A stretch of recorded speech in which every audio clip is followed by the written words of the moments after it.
Transportation Secretary Pete Buttigieg will likely face tough questions from Republicans at another hearing. They've been critical of him not going to the site until weeks later. And we're learning more about the illnesses residents complained of after the chemicals spilled and the toxic smoke billowed. Nearly 200 first responders and more than 440 people who live near the train derailment site were surveyed.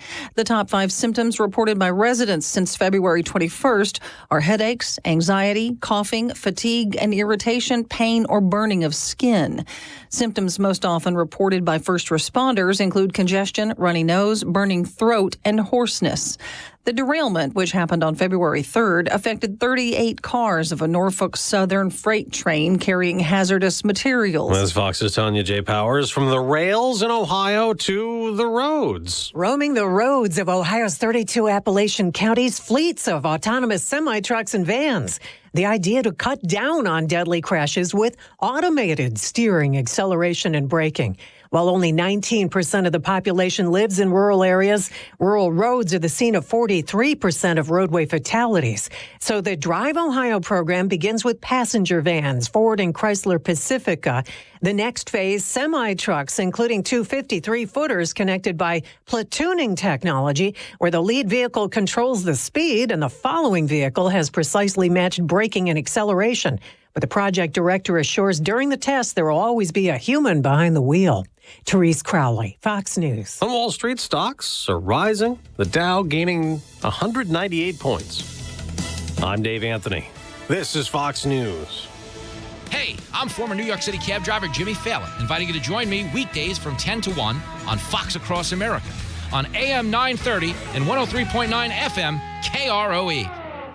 First Federal Bank and Trust would like to recognize another winner of $1,000 cash and a $1,000 marketing donation match from Sheridan Media. As part of their community commitment, the Sheridan Rotary Club is receiving these funds per random drawing. Could your organization be next? We're giving $1,000 to a qualified nonprofit organization every week. Visit our website, efirstfederal.bank, for details. First Federal Bank and Trust and Sheridan Media present Community Commitment, member FDIC. At Carpet Design, their showroom showcases the latest in carpeting, luxury vinyl, tile, laminate, as well as all types of hardwood flooring. You'll see what's new in color, texture, and technology. If your flooring is showing its age or you just are ready to make a change, come see what's new and exciting at Carpet Design. Every Saturday from 10 to 3, take 20% off on flooring in the warehouse. Large selection, too. Free estimates, 643 Riverside Street, Carpet Design.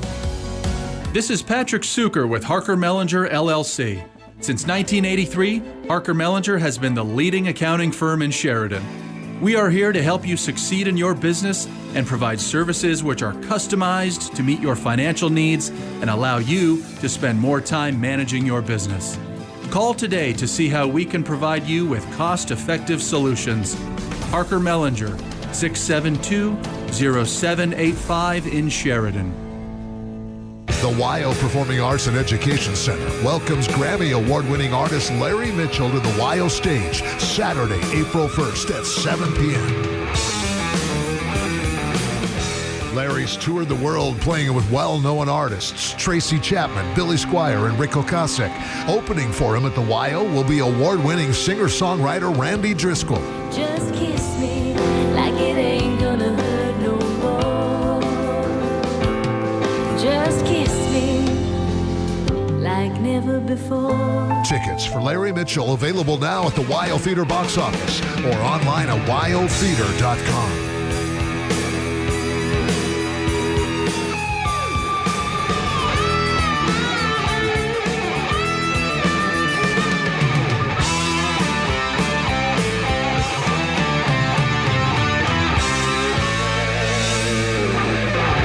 An effective marketing campaign can be a game changer for your business. Hi, this is Bob Grammons with Sheridan Media.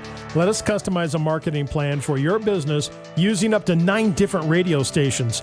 Place your print ad in front of 18,000 households in Sheridan and Johnson County in the Country Bounty, or market your business worldwide through a variety of digital products that we offer. SheridanMedia.com received over 8 million page views this past year and served over 58 million ad impressions. That means your business will have the opportunity to be seen by a vast number of potential customers. Don't wait any longer on an incredible opportunity to grow your business and reach new customers using radio, print, and digital. Let's tell your story, whether locally or across the country. SheridanMedia.com, 672-7421, or email sales@SheridanMedia.com. Sheridan Media is an employee-owned company. This is Public Pulse, your information and conversation program, brought to you by First Federal Bank and Trust. You can voice your opinion by calling 672-KROE. That's 672-5763. Now, your host for Public Pulse, Floyd Whiting. Good morning and welcome to Public Pulse. Now, the roads are slick out there, but the last time I checked, they were still open. You might want to check once again before you take to the freeway. They may close sometime during this day, but I can tell you that I made it over. And this morning I am joined by the president of the Whitney Benefits Board, Roy Garber, and the author of The History of Whitney Benefits and Solace in Numbers, the biography of Edward A. Whitney, Mr. Sam Western. Good morning, gentlemen. Morning. Good morning. Now, how was your trip up to us? I know it snowed quite a bit since I got here this morning. Was it all right getting up that hill? No, it was kind of slick, but, welcome to the second day of spring in Wyoming. Yeah, that's kind of the way it is, isn't it?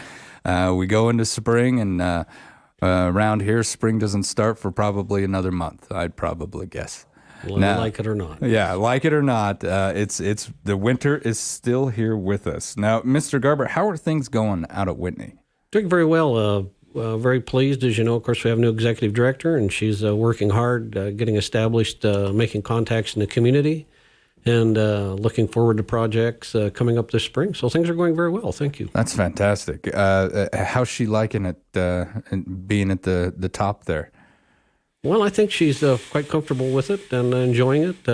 Like she said a while back, a few weeks ago, it isn't all going to fall in place in 6 weeks. It's going to take a while, but she's doing great, and the Whitney feels real good where we're at right now and moving forward. That's a lot of fantastic. things on the horizon coming up. So That's we feel fantastic. Now, Mr. Western, how many other books have you written or biographies besides these two? Well, in 2002, I wrote a book called Pushed Off the Mountain, Soul Down the River, Wyoming's Search for Its Soul, which remarkably is still in print. And I actually have a follow-up to that volume, which is going to be printed by the University of Kansas Press next year. I have sort of ghostwritten, as you were, the biography of Don Roberts, who for years was a real solid citizen in this community and in the Whitney Foundation, Whitney Board.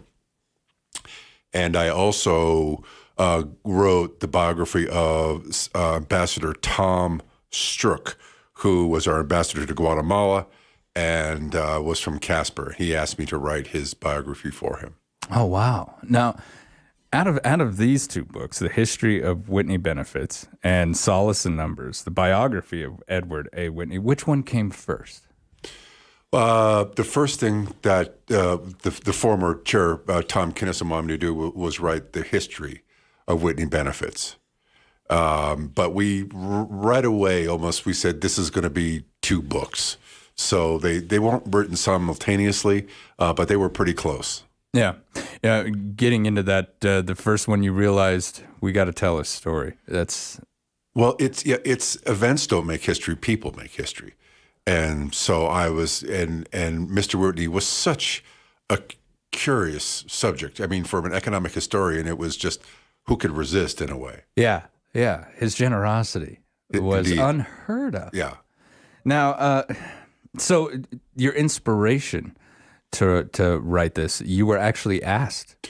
I was asked, and also about 30 years ago, I was asked by an editor up in Montana to write an article or a chapter in a book about Whitney, about what had happened. Their decision had just come down. So Tom Kinison read this, and then we started having serious conversations, and one thing led to another, and so started on these projects. Now, when it comes to writing a book or books like these, you're obviously very experienced in this process. Walk us through that. What is our first step if I am looking to write a book like a biography about someone, even locally? Well, the first thing you want to do is see if you can gather every bit of research possible on the individual. And that wasn't necessarily easy for Mr. Whitney because he was an introvert and a bit of an eccentric, didn't like to be photographed. And he kept a lot of material, but you sort of learn, you had to be like a cryptologist. You had to read this and say, what does he really mean? Because he was very careful about what he left behind. Did he write in metaphors? He didn't write in metaphors, but for example, I heard that he had been to Alaska, to Alaska, and I couldn't find any documentation that he'd been to Alaska. But one day I was looking at his record book, where personal expenses, and wedged in this teeny print, like about 8 prints, says, trip to Alaska, $641. That's the only evidence that and I didn't see that till the third or fourth time I read it. So you just had to be careful. You had to be thorough. And then I was really lucky because I started saying, what about his family? Where did he come from, etc. And I just, on a whim, I knew that he had served in the Civil War and that he had served in a certain regiment from Massachusetts. And so I wrote the Massachusetts Civil War Society and said, do you have any records of letters from this person? No, but there's another Whitney in here, and that was Mr. Whitney's cousin. And he and his cousin served together.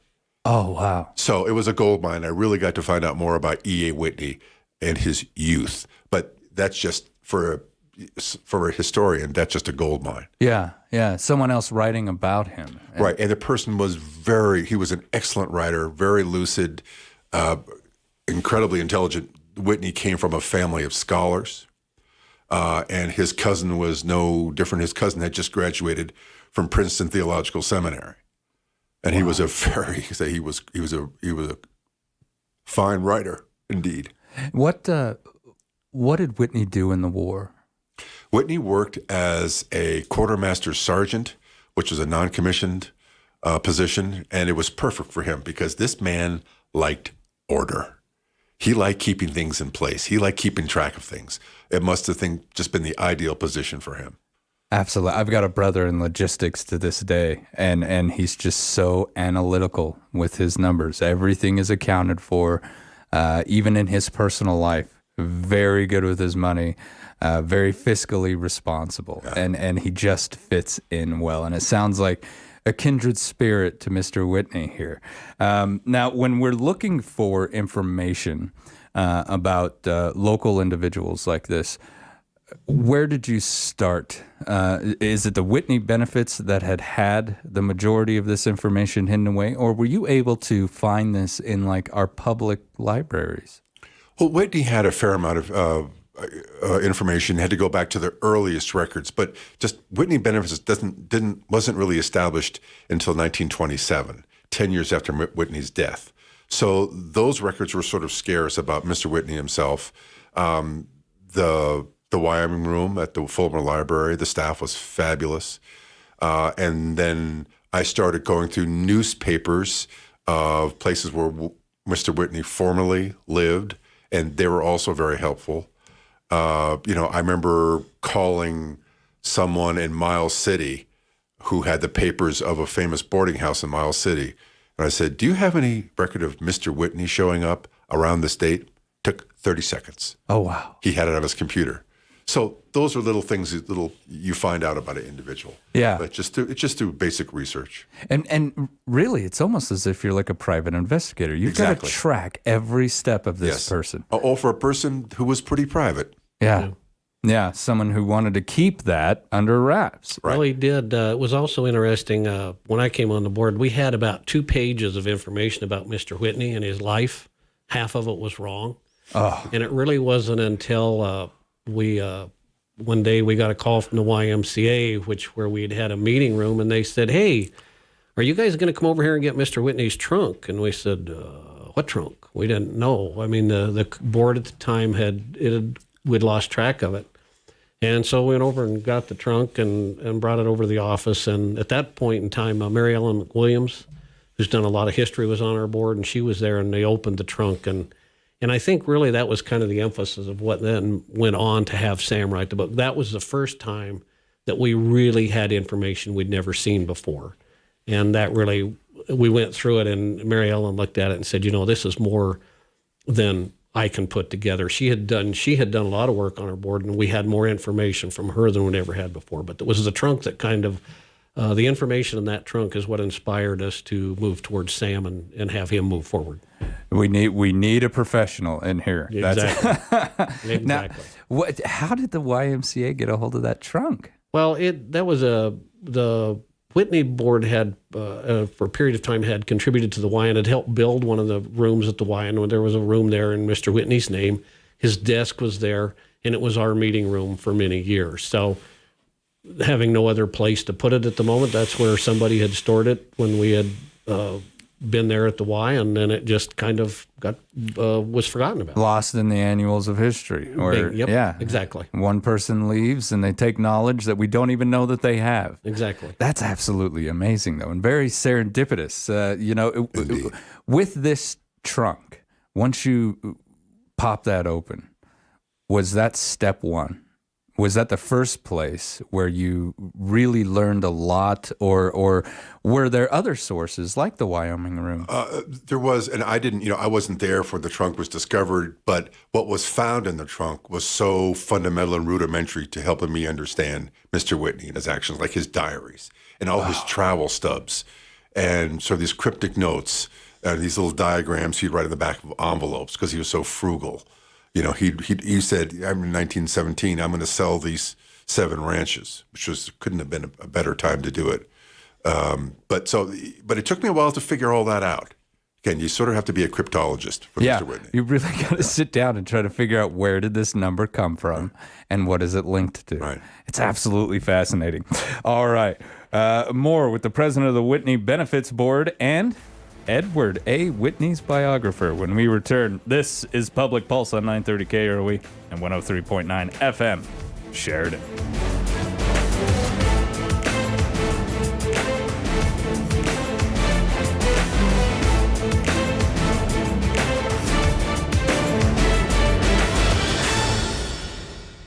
First Federal Bank and Trust would like to recognize another winner of $1,000 cash and a $1,000 marketing donation match from Sheridan Media. As part of their community commitment, the Sheridan Rotary Club is receiving these funds per random drawing. Could your organization be next? We're giving $1,000 to a qualified nonprofit organization every week. Visit our website, efirstfederal.bank, for details. First Federal Bank and Trust and Sheridan Media present Community Commitment. Member FDIC. Time for new tires? Your timing couldn't be better because Midas is rolling out the best deals on top-rated tires. Buy 3, get 1 free with installation on Cooper and Hankook tires and up to $100 mail-in rebate.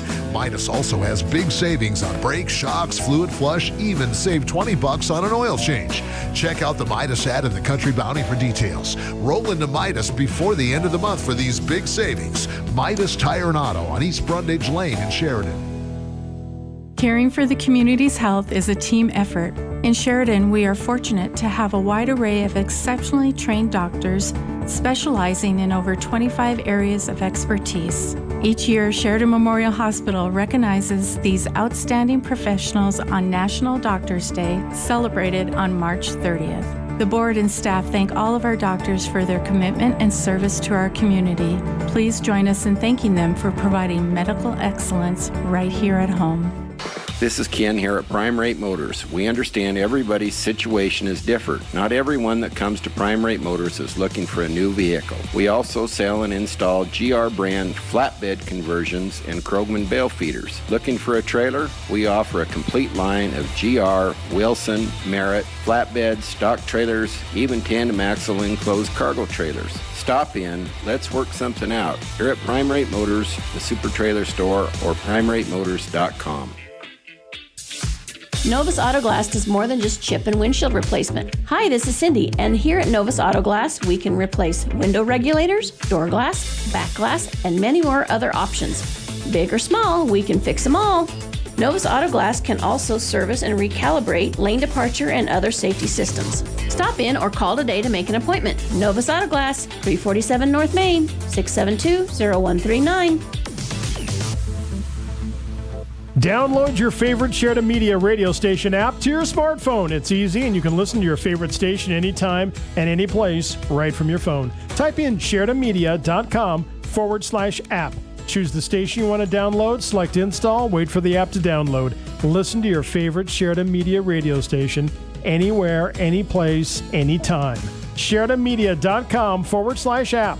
SheridanMedia.com/app.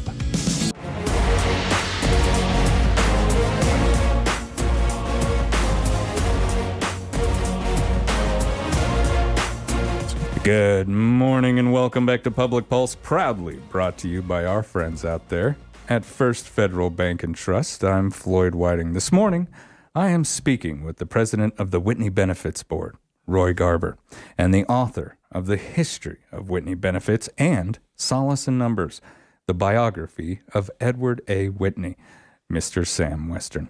In the first part of the show, we learned a little bit about Mr. Western's writing process and how he was able to finish these two great books. Now let's learn a little bit more about Edward A. Whitney, the man.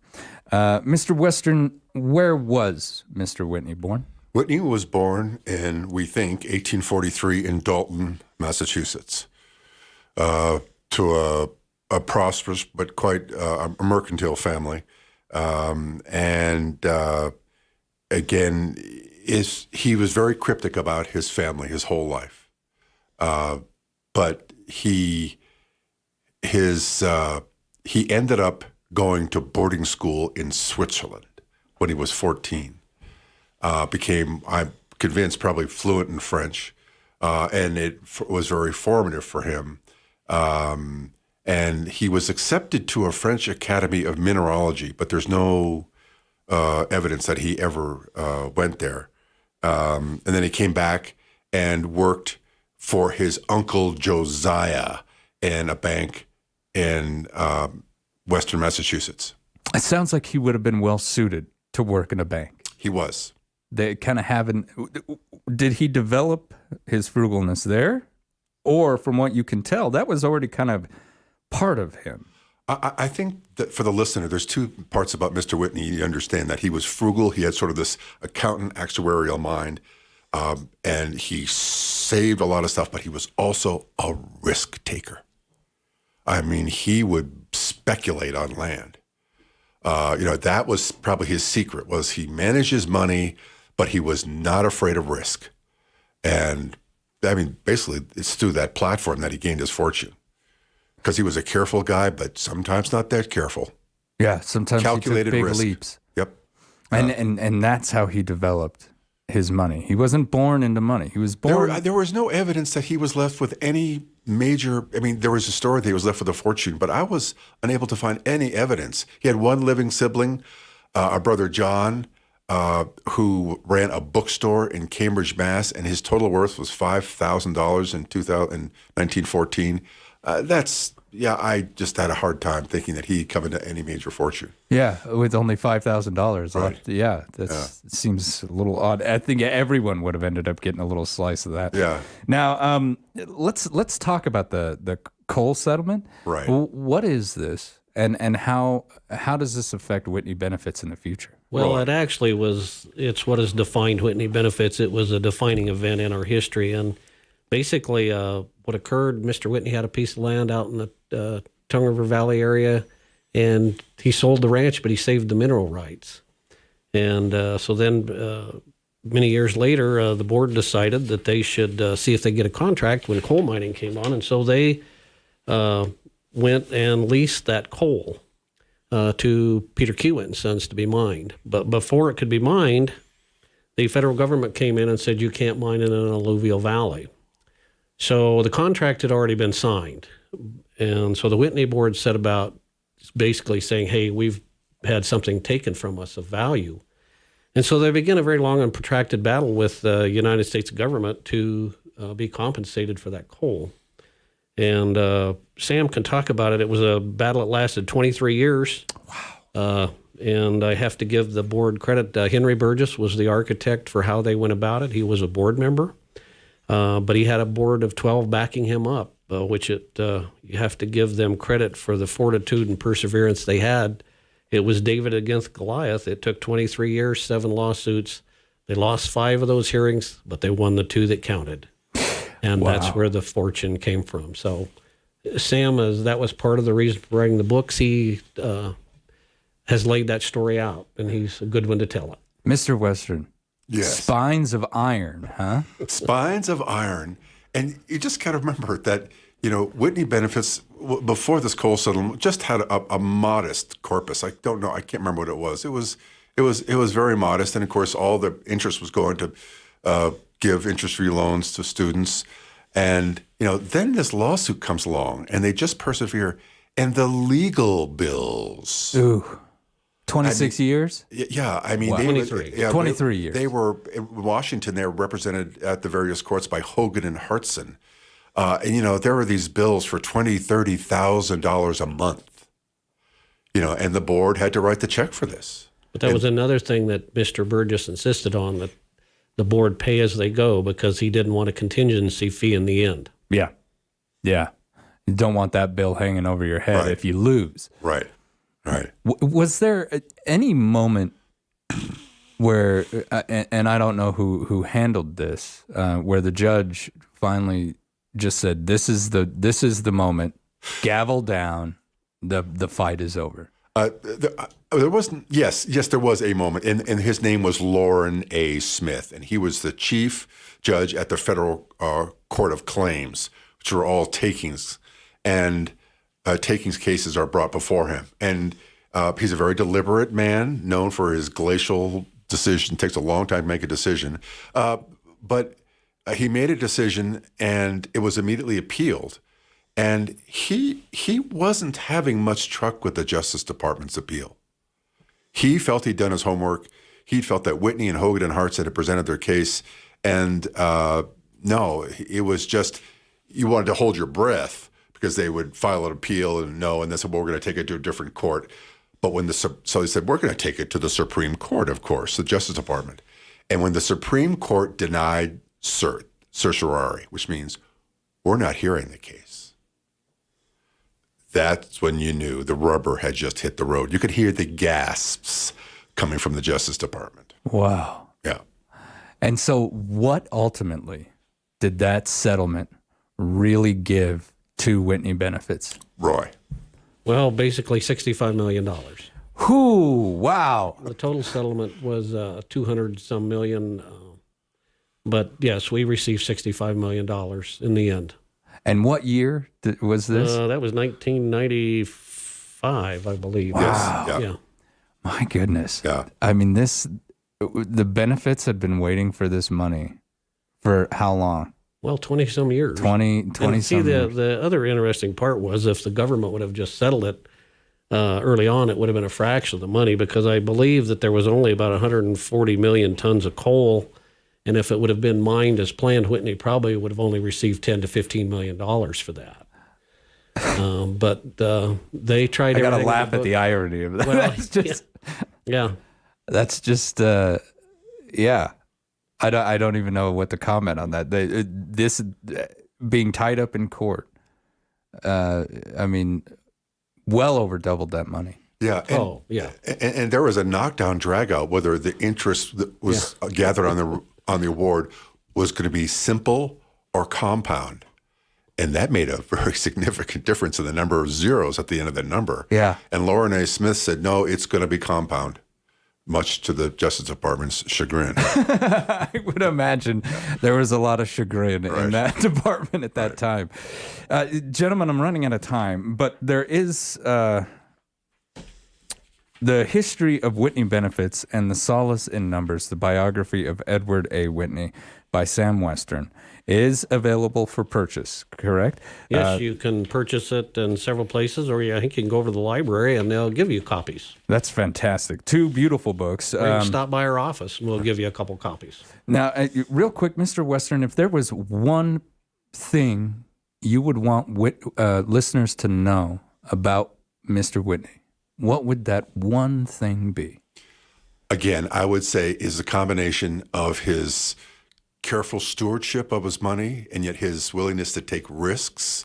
I mean, he bought a lot of land before the railroad came here in 1892, so he was a risk taker. And the second thing was he was an eccentric, but I think in his core of core, he so believed in the idea of stewardship. And he famously said, this money isn't mine. Yeah. It's the community's. And what a remarkable attribute to have. And and also the fact that he did leave it, and that I think Whitney benefits. It has changed this community. Agreed. I mean, absolutely for the better. We would be a different place without Whitney benefits than what they've done. And the basic foundation of that wealth was Mr. Whitney. And I think everything that he asked for when he passed has been met tenfold. And I think he would be very proud. And that credit goes to the stewards on that board. Yeah, I think that's a very true statement. And I think one of the things that we're proud of at Whitney is we have retained his wishes of his will. Many foundations across the United States have been drastically altered because of time changes, but we have remained, all the board members, previous and current, are holding to the tenets of that will, and we're very proud of that. A great man who has done some great things and due to the way he laid it out, continues to do great things. Mr. Garber, Mr. Western, thank you both so much for braving the weather to come out here and be with me. Pleasure. It was fun. Appreciate it. Thank you. When we come back, we're going to speak with VA orthopedic physician's assistant, Jeremy Burkett. Stay with us. This is Public Pulse on 930 KROE and 103.9 FM, Sheridan. First Federal Bank and Trust would like to recognize another winner of $1,000 cash and a $1,000 marketing donation match from Sheridan Media. As part of their community commitment, the Sheridan Rotary Club is receiving these funds per random drawing. Could your organization be next? We're giving $1,000 to a qualified nonprofit organization every week. Visit our website, efirstfederal.bank, for details. First Federal Bank and Trust and Sheridan Media present Community Commitment, member FDIC. Face it, you don't want to do your own plumbing and heating work or repair.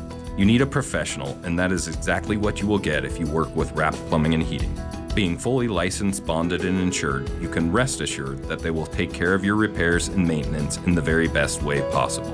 Call Rapp Plumbing and Heating at 429-1196 and rest easy knowing it'll be done right. This is Dan Rapp with Rapp Plumbing and Heating. And as we like to say, if you find a leak, let me take a peek. Dreaming of green grass, sunny days, and long drives right down the middle of the fairway? Well, so are we. It's time to get ready for the 2023 golf season at Kendrick Golf Course.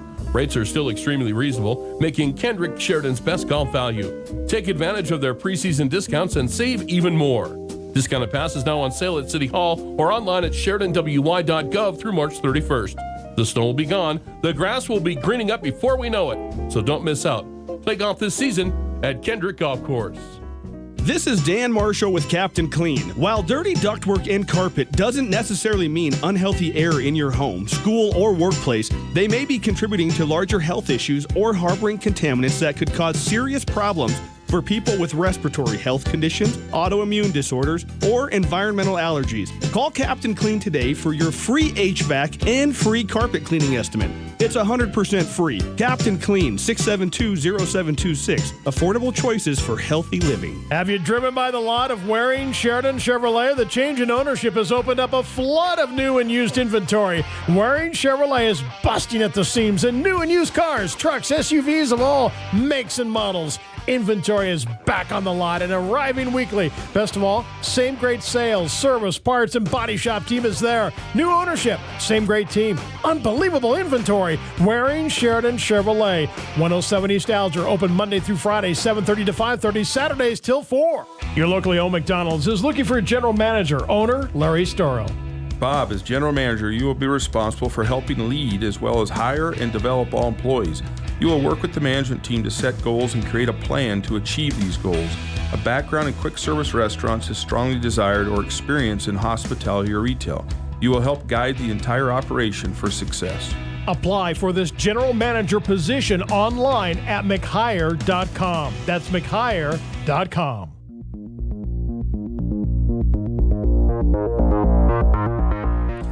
Good morning and welcome back to Public Pulse, proudly brought to you by our friends out there at First Federal Bank and Trust.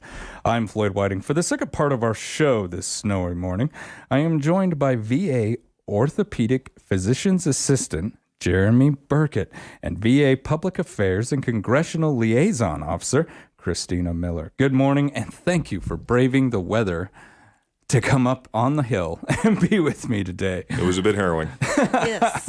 Good morning, Floyd. Good to see you again. Good to see you too. Welcome back to the show. Now, orthopedics, something I don't know a lot about.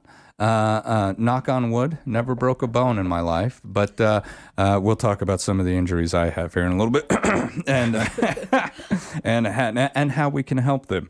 Now, for those who may not know, sir, what is orthopedics? So orthopedics is the study, the treatment of musculoskeletal injuries. So that's bones, muscles, tendons. We're the popular folks to see for arthritis or tendinitis, bursitis, those types of things. Osteoporosis. Yeah, it's funny. So orthopedics had a big movement about 5-10 years ago called Own the Bone. So it had been primarily rheumatologists that were treating osteoporosis for a long time, that in the primary cares. And we said, no, we're going to take it back. And sort of, kind of. In a way, right? Yeah. That's ours, dang it. All and right. For anyone out there who's not aware, osteoporosis is when the bone gets demineralized. So your bones are made primarily of calcium, and people who have calcium and vitamin D deficiency tend to get softer bones as they get older, especially ladies. So like I said, primarily primary cares had been managing that through supplements, but we definitely will see it and make recommendations as needed. Wow, I'm showing my ignorance here, but vitamin D as well, not just calcium. So vitamin D is huge, and that's actually a good point here in Wyoming because we're coming out of the winter in Wyoming, and I guarantee you every single one of us is vitamin D deficient right now. I've been taking pills in the morning. Yeah. So my first year here in Wyoming, and I'm originally from Buffalo, New York, so I'm used to winters, but my first year here in Wyoming, I was taking 2,000 international units. That's the basic dosage for vitamin D. Took that throughout the winter. In the spring, I had my labs drawn. I was still vitamin D deficient. Wow, really? So now I've bumped myself up to 4,000 a day throughout the winter. And so the reason vitamin D is important, especially when you talk about osteoporosis and some other things, is vitamin D allows your bones to take the calcium in. Otherwise, you can eat all the calcium you want. It doesn't necessarily get put back into your bones where it needs to go. Fascinating, and that is fantastic information for our listeners because that is something I didn't know. I thought, well, we take your calcium and everything's going to be okay. You won't develop that later on in life, but that's not true. You also have to have that vitamin D. Right. And it was the VA, a doctor up at the VA years ago who told me, Floyd, you're deficient on vitamin D, but I don't want you to get worried about it. Here in Wyoming, we all are. We all are. It's just the way it is.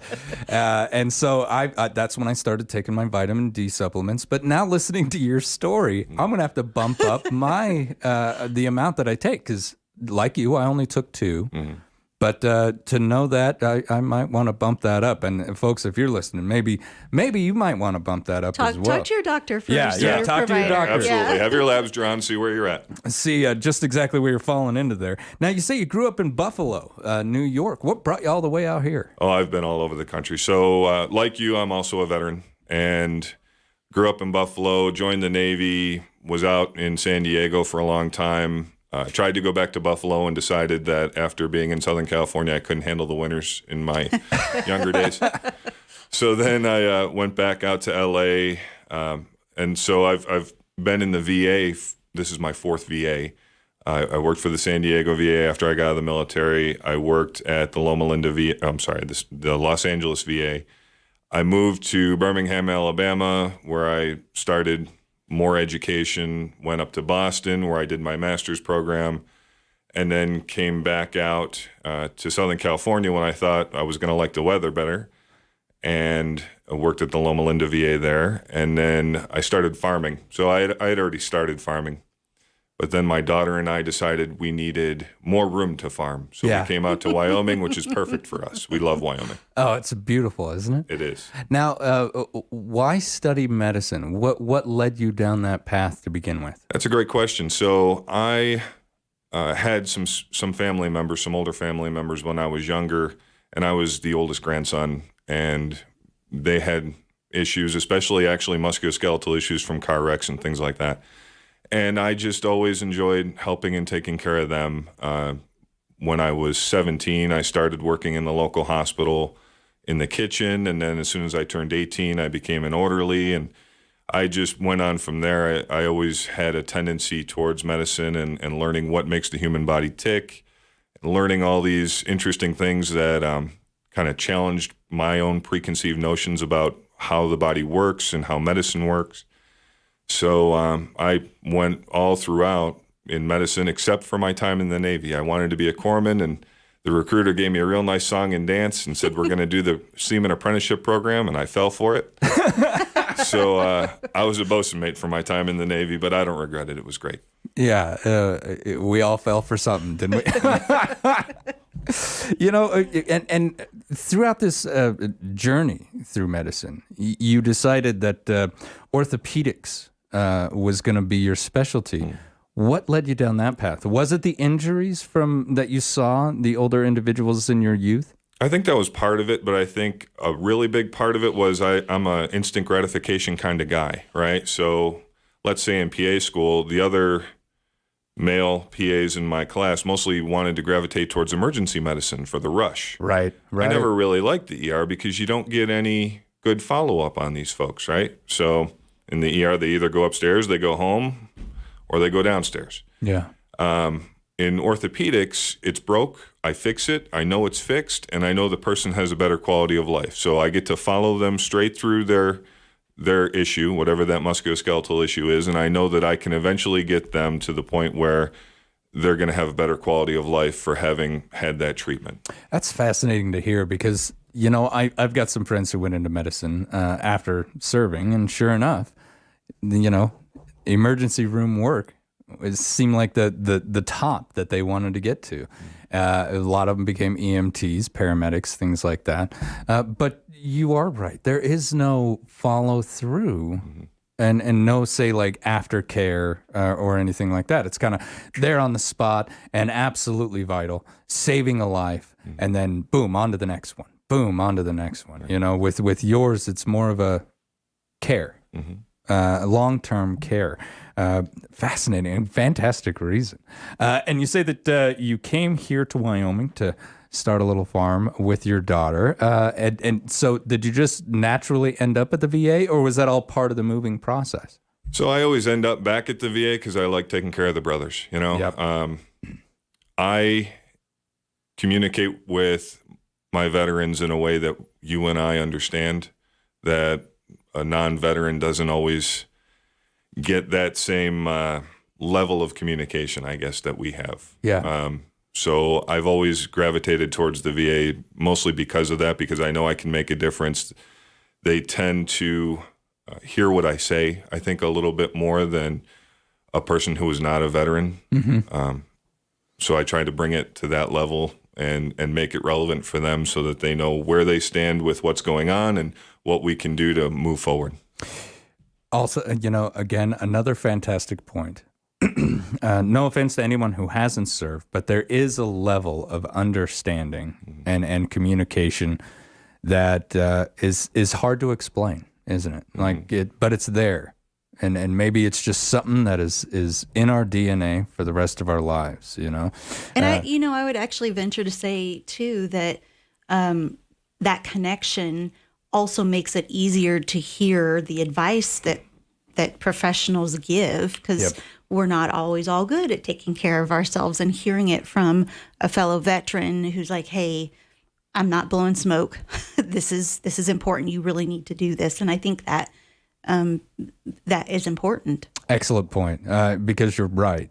You know, if I was standing there and I had, a nurse or a medic, well, to this day, I still call my medics and say, hey, this hurts. How do I stop it from hurting? And these medics, who probably haven't even served for close to a decade, are still the ones who are giving me my medical advice. You know, hey, make sure you're taking care of this and that. And I appreciate them for that every day. And the physician assistant career was actually started by a bunch of guys coming back from the war. And Dr. Stead out of Duke University, there was a doctor shortage on the horizon.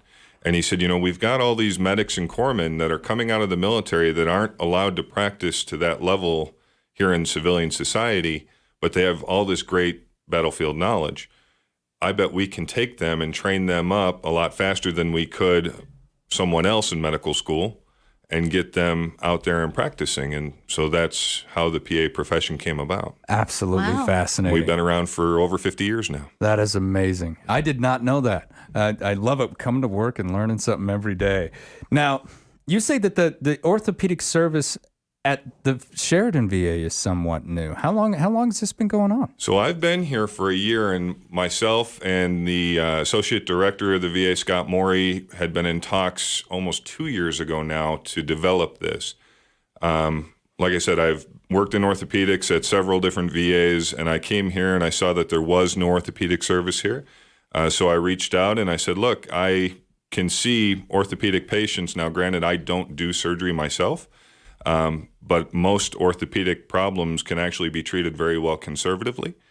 So let's start an orthopedic service. Let me get in there, diagnose these guys, get them treated when I can. And when a person needs surgery, I can still get them either out into the community or down to Cheyenne or one of the other VAs that has orthopedic services. But, a lot of the time they don't need to see a surgeon right off the bat. You know, most people do very well with conservative treatment for a variety of things. So until I came on board, closest orthopedic services within the VA were Fort Meade, Cheyenne, and Billings. So now I'm seeing patients here in Sheridan, primarily in Gillette, where I'm home based out of. I go to Casper, and I do visits online, on telephone and video chat. Oh, that's fascinating. So you can actually do part of your job, like a lot of follow-up over telecommunications. Mm-hmm. So I go in and I see you, you take a look at me, you're like, okay, this is our issue. Mm-hmm. Now we're going to start this kind of therapy. Is it like a physical therapy? Frequently, physical therapy is involved. There's a lot of different conservative treatments. Sometimes it's just the old anti-inflammatories that all us vets know very well.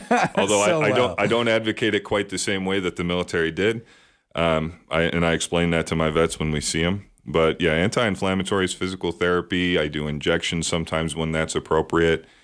Sometimes it's just kind of learning a little bit more about how to use your body, doing certain things, what maybe you shouldn't do. Sometimes it's bracing or casting if there's a fracture. So a lot of conservative things like that.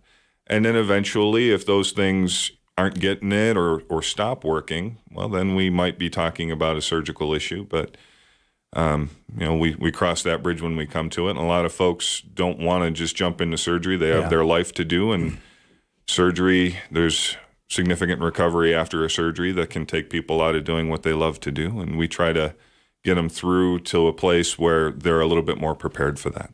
Now, I will admit I am one of those individuals. Surgery should be the absolute last option. Mm-hmm. Physical therapy takes a little bit of work. Yes, I might have to fight through some pain, stretch through some pain, maybe even run through some pain. But I'm willing to do that before I have to go underneath the knife. So I can tell you, from a veteran to a veteran, I appreciate that approach, that we don't just say, here's some anti-inflammatories till I can get you in. And then we're going to cut that open and we're going to fix it that way. Mm-hmm. I think a little bit of hard work and gritting the old teeth a little bit is beneficial in the long run. And even before I send someone to physical therapy, I always do what I can to try and mitigate some of that pain and kind of set up the expectation of how it's going to feel as they go and how it's going to get better over time as certain things get strengthened and brought back into a balance, if you will. In your time, have you noticed particular injuries linked to particular MOSs? Now here I've got written, just because it's something that we were warned about in basic training. I was a 12 Charlie, 12 Chucks, notorious for developing back pain. And that's because we're bridge builders, and a lot of the bridges that we use were handmade as opposed to, having machine assistance. Those came later, and boy, did we appreciate them. But, when I joined, we were packing these pieces of bridges by hand for, sometimes 6 individuals at a time. And so lifting was so important, lifting as a team, not with your back. But that being said, it was an old kind of a joke, but at the same time, not a joke. You can tell an old 12 Charlie by the way he walks. It's usually bent over and very slow, kind of shoots their back. Have you noticed other injuries somewhat like that linked? So I guess you could say that, but at the same time, especially here in Wyoming, a lot of people can appreciate this. A rancher who never served, pretty likely to get some back pain. Same thing, right? Yeah. And it's not that we're not strong, it's we're not necessarily balanced in the way we need to. So a lot of back pain is actually non-surgical. A lot of back pain is the core muscles that hold your spine stable and erect aren't quite doing their job, and they're farming out the work to other muscles in your back. So then those other muscles eventually say, that's it, I'm going on strike. This isn't my job. And you get a really bad muscle spasm, right? And that can throw you out for several days sometimes. So it's more about targeting the correct muscles. And like I said, it's not that we're not strong, it's that we're not balanced and we're not targeting certain muscle groups in the right way.